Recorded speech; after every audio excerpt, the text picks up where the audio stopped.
1 जनवरी 2012 Norway. नया साल का पहला दिन था और पूरे देश में लोग जश्न मना रहे थे, खुशियां बांट रहे थे।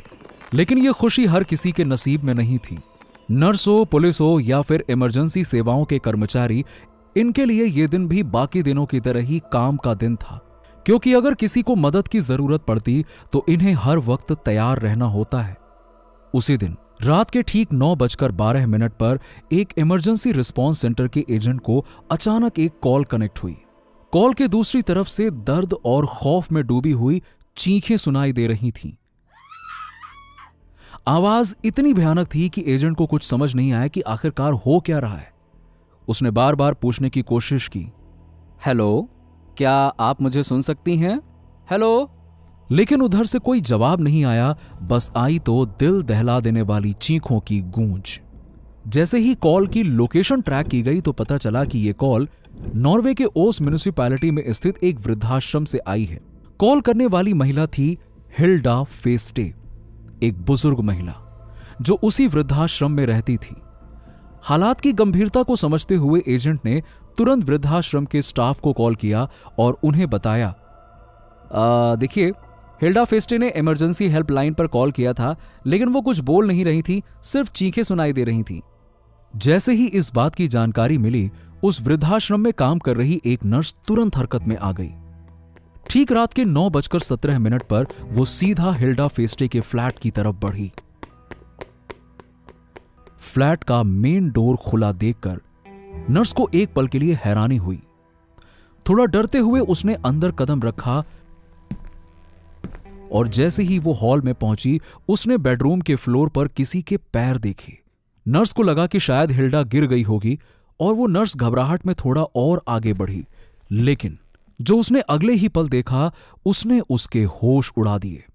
बेडरूम में एक आदमी हिल्डा फेस्टे के साथ घिनौना अत्याचार कर रहा था। इस भयानक दृश्य को देखकर नर्स डर के मारे बाहर की तरफ तेजी से भागी। जैसे ही वो बाहर पहुंची, कांपते हाथों से पुलिस को कॉल किया और पूरी घटना की जानकारी दी। पुलिस को कॉल किए हुए कुल 8 मिनट से ज्यादा का समय हो गया था, लेकिन ना तो एम्बुलेंस आई और ना ही पुलिस। वहीं हिल्डा की हालत के बारे में किसी को कोई अंदाजा तक नहीं था। इसीलिए नर्स ने 9:27 पर दोबारा पुलिस को फोन किया। पुलिस ने बताया कि आने में थोड़ा और समय लगेगा। तब नर्स ने पुलिस से अनुमति लेकर वहां मौजूद सभी नर्सों के साथ मिलकर हिम्मत जुटाई और हिल्डा के फ्लैट में दाखिल हो गई।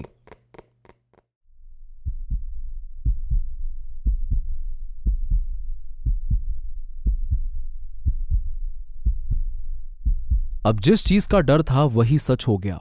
फ्लैट के अंदर हिल्डा खून से लथपथ भयानक अवस्था में मृत पाई गई और हत्यारा पहले ही वहां से भाग चुका था। हालांकि यहां इन नर्सों ने जो हिम्मत दिखाई वो वाकई में काबिले तारीफ थी, क्योंकि उन्हें पता था कि अंदर एक खतरनाक व्यक्ति हो सकता है। फिर भी उन्होंने हिम्मत जुटाकर अंदर जाने का फैसला किया, लेकिन अफसोस वो हिल्डा को बचा नहीं पाई। हिल्डा का जन्म 20 फरवरी 1913 को हुआ था। अपने जीवन काल में उन्होंने दोनों विश्व युद्धों को देखा। हिल्डा ने जोहान फेस्टे से शादी की और एक बेटी को जन्म दिया। 1962 में उनके पति का देहांत हो गया था। 1 जनवरी 2012 तक हिल्डा की उम्र 98 वर्ष हो चुकी थी। वो वृद्धाश्रम के एक फ्लैट में अकेली रह रही थीं। इतने लंबे और संघर्ष भरे जीवन का अंत ऐसे दर्दनाक तरीके से होना हिल्डा की कहानी को और भी हृदय विदारक बना देता है। उस रात हत्या के तुरंत बाद पुलिस अपनी फोरेंसिक टीम के साथ घटनास्थल पर पहुंच गई। उन्होंने क्राइम सीन से सुराग ढूंढने का काम शुरू किया। साथ ही पुलिस ने उस नर्स से भी पूछताछ की जिसने हत्यारे को देखा था, लेकिन नर्स ने उसे केवल पीछे से देखा था। इस वजह से वो हत्यारे के बारे में सिर्फ 2 ही बातें बता पाई। पहली कि वो गोरे रंग का था और दूसरी कि उसकी उम्र लगभग 30 से 50 साल के बीच हो सकती थी। अब पुलिस के सामने सबसे बड़ी चुनौती थी इस मामूली जानकारी के आधार पर उस बेरहम हत्यारे को ढूंढ निकालना। हत्या के अगले ही दिन पुलिस ने एक 42 साल के व्यक्ति को गिरफ्तार किया, क्योंकि उसे वृद्धाश्रम के पास घायल अवस्था में देखा गया था, जिससे पुलिस को उस पर शक हुआ। लेकिन जांच के दौरान यह साबित हो गया कि हत्या के वक्त यानी कि 1 जनवरी की रात 9 से 9:30 बजे के बीच वो व्यक्ति अपने ही घर पर था, इसीलिए पुलिस ने उसे तुरंत रिलीज कर दिया। 4 जनवरी। अब पुलिस को हिल्डा की ऑटोप्सी रिपोर्ट मिल चुकी थी और इस रिपोर्ट के अनुसार हिल्डा की मौत सिर पर हुए गंभीर हमले की वजह से हुई थी। इसके बाद पुलिस ने जांच को और तेज कर दिया। इस दौरान उन्होंने पाया कि पिछले 2 से 3 महीने से ओस म्युनिसिपैलिटी में एक अज्ञात व्यक्ति के खिलाफ कई कंप्लेंट्स दर्ज हो रही थी। वो अज्ञात आदमी महिलाओं को अश्लील मैसेजेस भेज रहा था और उनके घरों के पास जाकर खिड़कियों के अंदर झांक रहा था। पुलिस को शक हुआ कि शायद यही आदमी हिल्डा की हत्या के लिए जिम्मेदार हो सकता है। उन्होंने जल्द ही उस अज्ञात व्यक्ति को पकड़ लिया। वो 40 साल का था। जांच में यह साबित हुआ कि उसने कुछ महिलाओं के साथ अश्लील हरकतें की थीं। लेकिन यह भी साफ हो गया कि हिल्डा की हत्या के दिन वो आदमी इस शहर में मौजूद ही नहीं था, इसीलिए पुलिस को उसे भी इस केस से छोड़ना पड़ा। इसी बीच पुलिस को इस केस में एक महत्वपूर्ण सुराग मिला। हिल्डा के कपड़ों पर एक अज्ञात व्यक्ति का डीएनए पाया गया। पुलिस ने इस डीएनए को नॉर्वे के अपराधियों के डेटाबेस से मिलाया, लेकिन यह किसी से भी मैच नहीं हुआ। इस स्थिति में पुलिस ने ओस म्युनिसिपैलिटी के कई पुरुषों से डीएनए के नमूने इकट्ठा करने शुरू कर दिए। लेकिन सवाल यह था कि क्या हत्यारा अब भी इसी इलाके में मौजूद है? डीएनए के अलावा क्राइम सीन से फिंगरप्रिंट्स और जूते के निशान भी मिले। ये सभी सबूत बेहद महत्वपूर्ण थे कि हत्यारे का असली मकसद क्या था। अब तक पुलिस को मिले सबूतों और गवाहों के अनुसार हत्यारे ने पहले हिल्डा के साथ बलात्कार किया और फिर उसके सर पर हमला करके उसकी हत्या कर दी। लेकिन सवाल यह उठता है कि अपराधी ने हिल्डा को ही अपना निशाना क्यों बनाया? हिल्डा के फ्लैट से कुछ भी चोरी नहीं हुआ था और ना ही चोरी का कोई संकेत मिला। इससे यह स्पष्ट होता है कि यह चोरी का मामला तो बिल्कुल नहीं था। ऐसे में यह संभव है कि हत्यारे ने केवल यौन हिंसा के इरादे से यह अपराध किया हो। बुजुर्गों के खिलाफ यौन हिंसा के पीछे कई कारण हो सकते हैं। उम्र बढ़ने के साथ हम शारीरिक रूप से कमजोर हो जाते हैं, जिससे कि बुजुर्गों के लिए अपनी रक्षा करना मुश्किल हो जाता है और हमले के बाद हमलावर को पहचान कर पाना भी कठिन हो सकता है। अब यहां पे कुछ विकृत सोच वाले लोग इसी कमजोरी को एक मौके के रूप में देखते हैं और बुजुर्गों को अपना निशाना बनाते हैं। कई बार इन अपराधों का मकसद सिर्फ शारीरिक नहीं बल्कि मानसिक भी होता है, जैसे ताकत और दबदबा दिखाने के लिए किया जाता है। शायद हिल्डा पर हमले के दौरान हत्यारे ने इस अपराध से किसी प्रकार की डोमिनेंस और नियंत्रण का अनुभव किया हो। एक और कारण यह है कि कुछ युवाओं को बुजुर्ग महिलाओं की ओर आकर्षण महसूस होता है, लेकिन उनमें से कुछ इस आकर्षण को खतरनाक जुनून में बदलकर इस घिनौने अपराध को अंजाम देते हैं। इस विषय पर अभी और भी रिसर्च जारी है, लेकिन सबसे डरावनी सच्चाई यह है कि ज्यादातर मामलों में बुजुर्गों पर हमला करने वाले वही लोग होते हैं जिन्हें वो पहले से जानते हैं। यही कारण है कि पीड़ित इस अपराध को रिपोर्ट करने में झिझकते हैं और इसके बारे में बात करने से संकोच करते हैं। इस केस की बात करें तो हिल्डा वृद्धाश्रम की एक बिल्डिंग के फर्स्ट फ्लोर पर अपने एक फ्लैट में अकेली रहती थी। इस वृद्धाश्रम में कुल 10 बिल्डिंग्स और 20 फ्लैट्स हैं, जिनमें से ज्यादातर फ्लैट्स में सीनियर सिटीजन्स अकेले रहते थे। लेकिन क्या हत्यारा हिल्डा को पहले से जानता था? अगर जानता था तो उसने ऐसा क्यों किया? और अगर नहीं जानता था तो बाकी सबको छोड़कर फर्स्ट फ्लोर पर रहने वाली हिल्डा के पास ही क्यों गया? सबसे हैरान करने वाली बात यह थी कि हिल्डा के फ्लैट का मेन डोर अंदर से खुला हुआ था। तो क्या हिल्डा हत्यारे को जानती थी? इन सभी सवालों के जवाब सिर्फ हत्यारा ही दे सकता है। 20 फरवरी। अपराध को हुए 50 दिन बीत चुके थे। अगर हिल्डा आज जिंदा होती तो वो अपना 99वां जन्मदिन मना रही होती। पुलिस अब तक किसी को भी गिरफ्तार नहीं कर पाई थी, लेकिन उन्होंने ओस म्युनिसिपैलिटी में रहने वाले कई पुरुषों के डीएनए नमूने इकट्ठा कर लिए थे। पुलिस ने इन नमूनों को हिल्डा के कपड़ों पर मिले डीएनए से मिलाकर देखा। एक व्यक्ति का डीएनए मैच हो गया, लेकिन हैरानी की बात यह थी कि उसकी उम्र 30 से 50 साल के बीच नहीं थी, बल्कि वो सिर्फ और सिर्फ 18 साल का था। उसका नाम था क्रिस्टियन हॉगलैंड। क्रिस्टियन का घर उस वृद्धाश्रम से सिर्फ 100 मीटर की दूरी पर था और वो वहीं अपनी मां के साथ रहता था।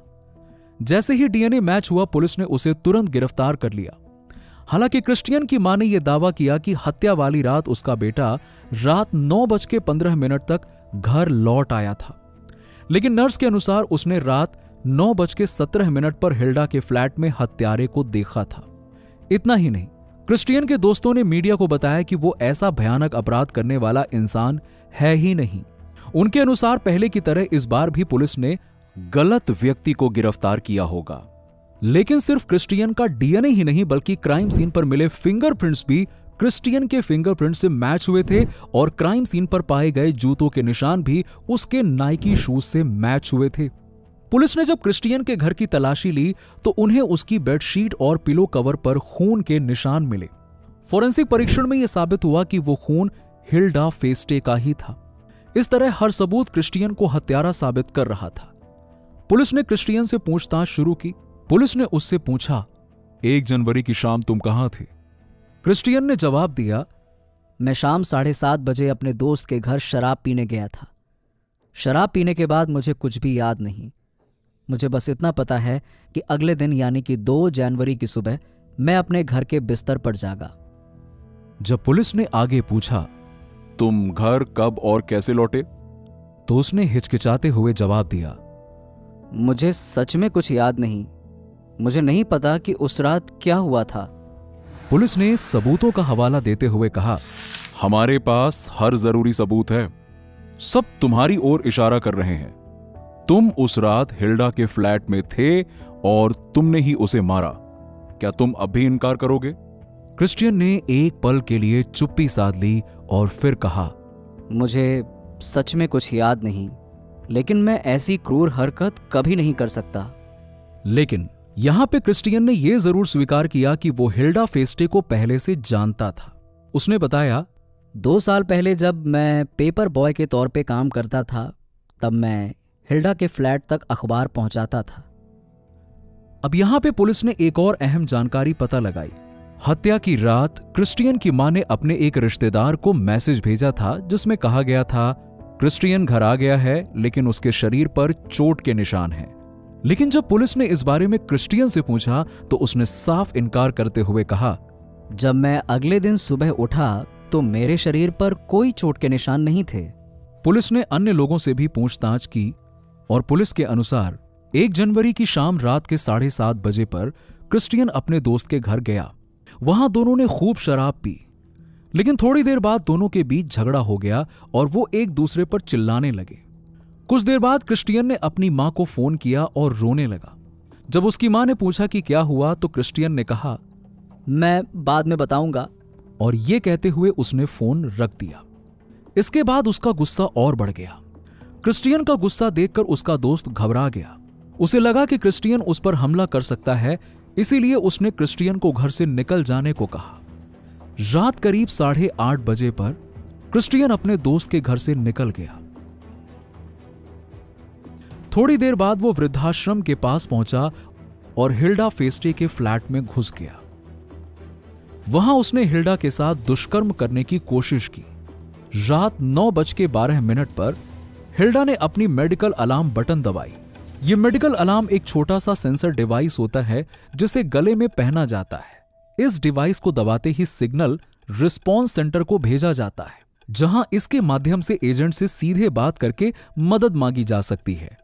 नॉर्वे सरकार अकेले रहने वाले कई सीनियर सिटीजन्स को यह मेडिकल अलार्म देती है। हिल्डा ने भी उस दिन यह अलार्म पहना हुआ था और जैसे ही उसने खुद को क्रिस्टियन से खतरे में पाया, उसने तुरंत अलार्म दबा दिया। इससे साफ जाहिर होता है कि वो मदद के लिए कितनी बेताब थी। लेकिन दुर्भाग्य से हत्यारे ने उन्हें एक शब्द भी बोलने का मौका नहीं दिया और उन पर बेरहमी से हमला कर दिया। रिस्पॉन्स सेंटर का एजेंट सिर्फ उनकी चीखें सुन सका। उसने तुरंत वृद्धाश्रम के स्टाफ को सूचना दी। स्टाफ में से एक नर्स जब हिल्डा के फ्लैट में पहुंची तो जो उसने देखा उससे वो भयभीत होकर सीधे बाहर भागी। इसके बाद नर्स ने तुरंत पुलिस को फोन किया। इसी दौरान क्रिस्टियन ने हिल्डा के सर पर घातक वार किया और वहां से फरार हो गया। हत्या के बाद वो सीधे अपने घर चला गया, जो वृद्धाश्रम से सिर्फ कुछ ही दूरी पर था। अब यहां पे सवाल यह उठता है कि नर्स ने हत्यारे की उम्र 30 से 50 साल के बीच क्यों बताई? नर्स ने हत्यारे को सिर्फ 4 से 5 सेकंड्स के लिए, वो भी पीछे से देखा था। इतनी डरावनी स्थिति में किसी व्यक्ति की सही उम्र का अंदाजा लगाना आसान नहीं होता। इसके अलावा नर्स को यकीन ही नहीं था कि महज 18 साल का कोई लड़का इतना भयानक अपराध कर सकता है। और क्रिस्टियन के दोस्तों ने उसे एक अच्छा इंसान बताया, लेकिन यह भी कहा कि वो थोड़ा शॉर्ट टेम्पर्ड है।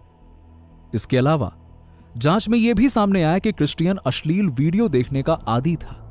उसकी इंटरनेट हिस्ट्री से यह पता चला कि उसने बार बार बुजुर्ग महिलाओं से जुड़े अश्लील वीडियो देखे थे। आखिरकार जांच पूरी हो गई। लगभग 8 महीने तक चली इस जांच में पुलिस ने कई ऐसे ठोस सबूत जुटाए जो ये साबित करते थे कि यह हत्या क्रिस्टियन ने ही की थी। क्रिस्टियन के पास खुद को निर्दोष साबित करने के लिए ना तो कोई मजबूत तर्क था और ना ही कोई ठोस सबूत। 12 नवंबर, कोर्ट ट्रायल की शुरुआत।